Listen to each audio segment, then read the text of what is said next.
Welcome to A Slice of Bacon, a podcast about movies and television, but mostly movies. Today is March 28th, 2016, and I discuss new details regarding the sequel to Matt Vaughn's Kingsman: The Secret Service, this weekend's box office results, and the year's biggest film so far, Batman v Superman: Dawn of Justice. But before we begin, a couple pieces of business. First, A Slice of Bacon is now on Facebook. You can find me at facebook.com/ASOBpodcast or by searching A Slice of Bacon Podcast on Facebook. Keep up to date with new episodes and other fun things as they pop up. Second, I want to hear from you, the listener, wherever you're listening from. Starting next Monday, I'm going to be answering all your Twitter and or email questions, so start sending them in. On Twitter, you can send them via bacon-related pun using the hashtag ASOB or via email at asliceofbaconpod@gmail.com. Questions can be about anything regarding the world of movies and television, but as you can probably guess by my intro, questions about movies are preferred. Now with that, it's time to move on to this morning's piece of news. This weekend, Empire Magazine released a ton of new details regarding the sequel to Matthew Vaughn's Kingsman: The Secret Service, which is now titled Kingsman: The Golden Circle. Not only will Vaughn be back to direct, but along with Taron Egerton, the Kingsman sequel will star both Halle Berry and Julianne Moore as the story takes Eggsy to America where he meets the statesman. Kingsman: The Golden Circle comes out June 16th, 2017. I'm really happy to see that Matthew Vaughn is directing this film. He directed one of my favorite films of the year it came out, which was not Kingsman. That one was great, but Kick-Ass. Kick-Ass was a wonderful film that had the chance to make a follow-up that was just as good. But Kick-Ass 2 was not directed by Vaughn and suffered immensely. While it wasn't a terrible film, it was completely forgettable compared to the first, even with Jim Carrey as a major role. Regarding the title of this film, Kingsman: The Golden Circle, that means nothing to me. All I'm glad about is that it's not called Kingsman 2. I'm not big on sequels that have the number of the sequel in its title. It's just not creative to me. The fact that they actually came up with a subtitle to this film means that they have spent time in thinking of the story. As for Halle Berry and Julianne Moore being cast, neither of those names are big starters for me. Halle Berry I've seen as Storm. She did a good job, but I don't know how well she's going to be able to do comedy.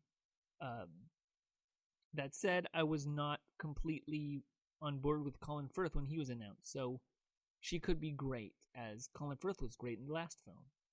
As for Julianne Moore, I like her in a lot of her roles, but mostly those are dramatic. The most comedic role I've seen her in is 30 Rock, and she did great there. She made me laugh, so I'm hoping she can bring some of that comedic talent to this role, because I like levity.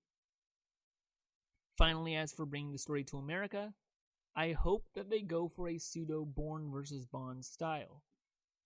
Eggsy is supposed to be a kind of Bond-like character, and it would be great if he has a American rivalry with a Jason Bourne type character. That would be fun, since we're never going to get an actual Bourne versus Bond film. And you know, Matthew Vaughn is a lot like Edgar Wright. He has his own flavor. He can make even bad ideas seem good just by his direction. So I'm very, very, very interested to see what Matthew Vaughn does with the sequel to Kingsman. I think it's going to be great, but I won't know until I see a trailer, which we will not see for another 6 months, as the film has not even started filming yet.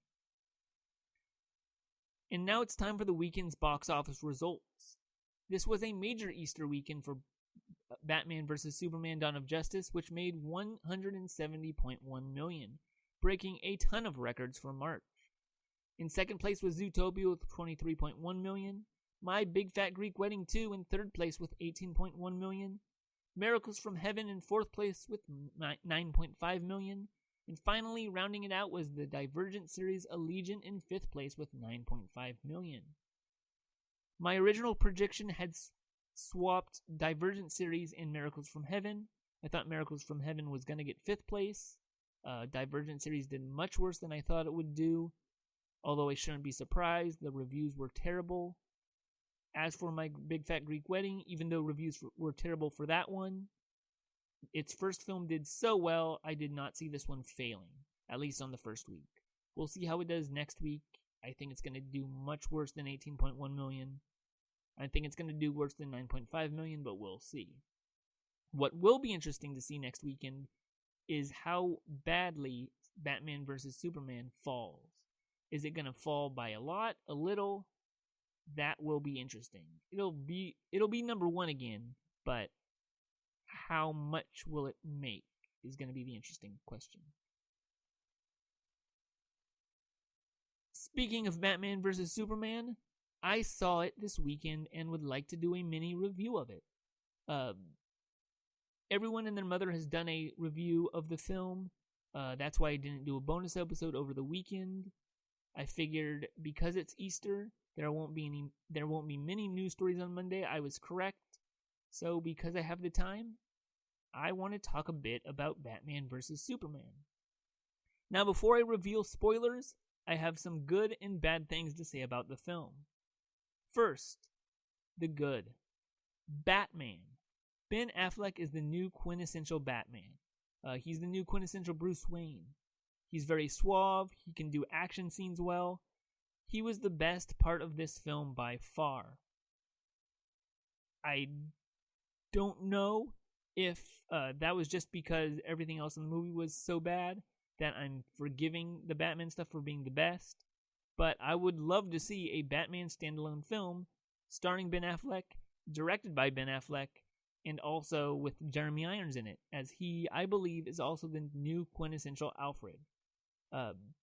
So if you're thinking of going to see this film and you love Batman, go see this film. Batman is great.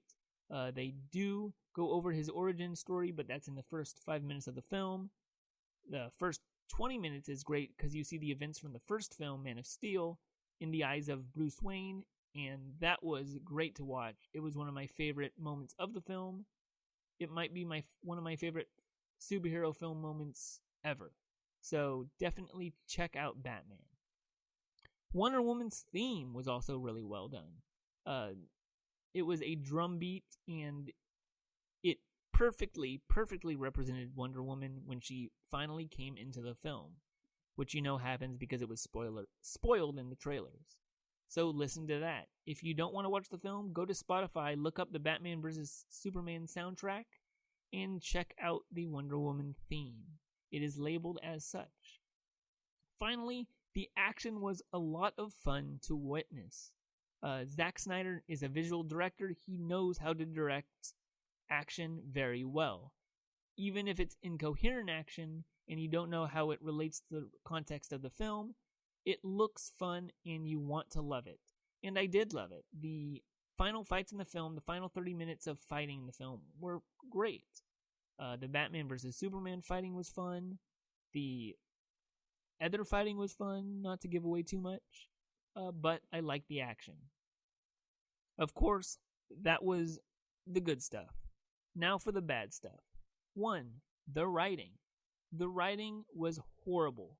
Everything that happened in the film, you had to fill in the blanks yourself. Lex Luthor's motivation, Superman's motivation.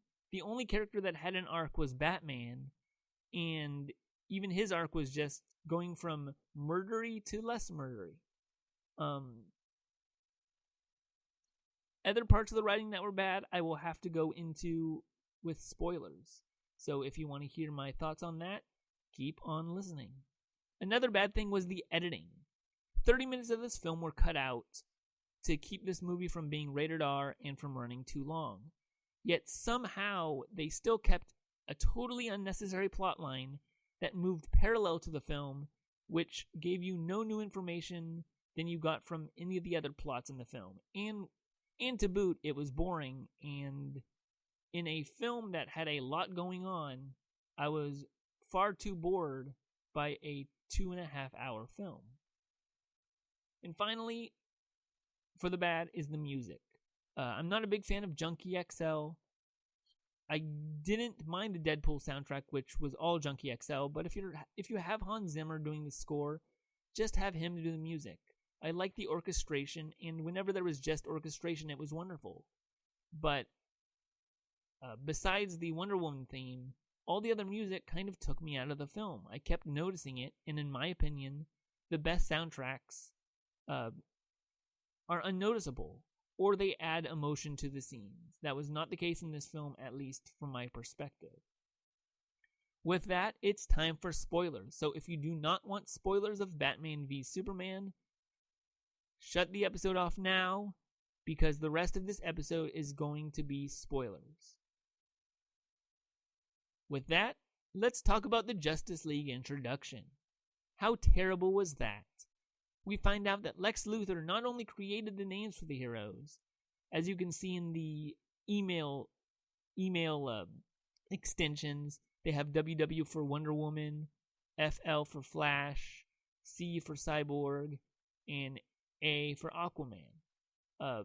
He also created logos, and you see the famous logos of the W for Wonder Woman and the Thunderbolt for Flash. But Lex Luthor should not be creating the identities for the heroes. That should be for the heroes to do themselves. As for the videos that they showed, Flash looked cool, but I think that's the most fleshed out character that they have. I mean, the Barry Allen story everybody knows. There's a Flash on CW that's doing really well. The Flash is just one of the most well-known characters besides Wonder Woman, Batman, and Superman. Aquaman, who's also well-known, doesn't look great in this. His hair looks cool, him in the water kind of looks cool, but all he does is stab the camera and run. There was not anything that said, ooh, Aquaman, I can't wait for his film. The worst one, though, was Cyborg. I don't know much about the Cyborg character other than that he was on the Teen Titans cartoon show on Cartoon Network when I was a child. But this scene looked like it was straight from a bad CW production.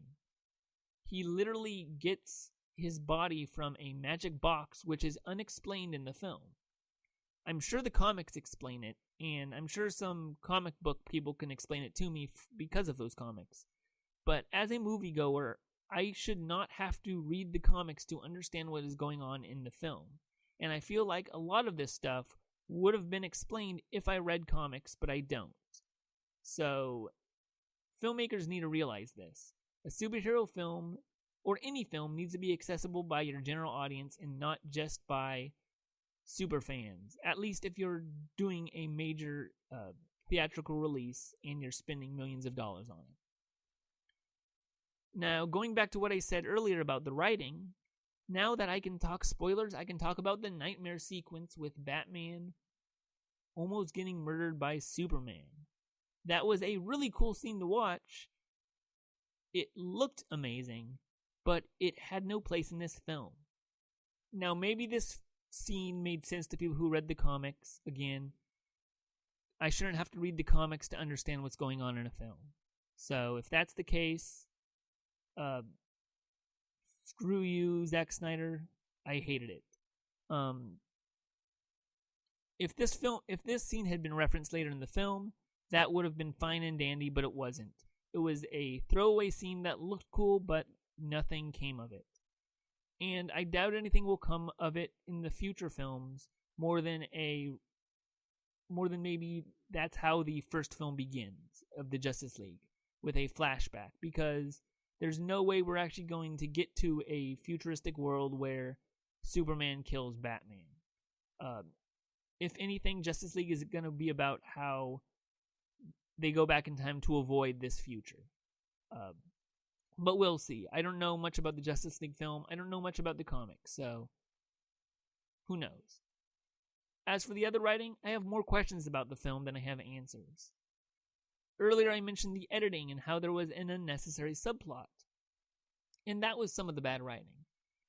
There was a Lois Lane whole thing about her trying to figure out what was with the bullet.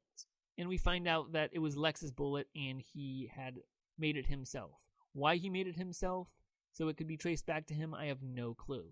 That made no sense. But everything we learned from that plot, we learned from other scenes in the film that were unrelated to Amy or Lois Lane. That could have cut about 15 minutes, 20 minutes from the film that were boring. Her scenes were boring. At least the ones that were just her trying to get answers. The ones with her and Superman were good. The ones where she interacted with non-political people worked. But when you have 30 minutes cut from the film that could have explained things much better, it's kind of weird that you keep in unnecessary scenes with Lois Lane. Okay, going back to the questions that I had about this film that I don't have answers to, here are just a few of them. What was Lex's motivation to destroy Superman / the world? How did Metropolis not only get fixed in 18 months, but if Superman is so bad, why does he have a giant memorial statue? Why are all these problems arising 1.5 years after the Zod fight? Why don't Batman, Wonder Woman, and Superman ever talk when fighting Doomsday? What is Doomsday? Why create Doomsday? How did he create Doomsday? And finally, a big scene that made no sense to me was the explosion scene, the terrorist scene in the Capitol building. I could understand if they were trying to frame it as though Superman had caused it himself, but it was revealed not 3 to 4 scenes later that everybody knew exactly who caused the terrorist attack. Everyone knew it wasn't Superman, so what was the point of it? Was it just to kill people? Because if so, that's lame. Now that's it for this episode. I hope you liked my reviews. I hope you liked this episode. I will talk to you all Wednesday.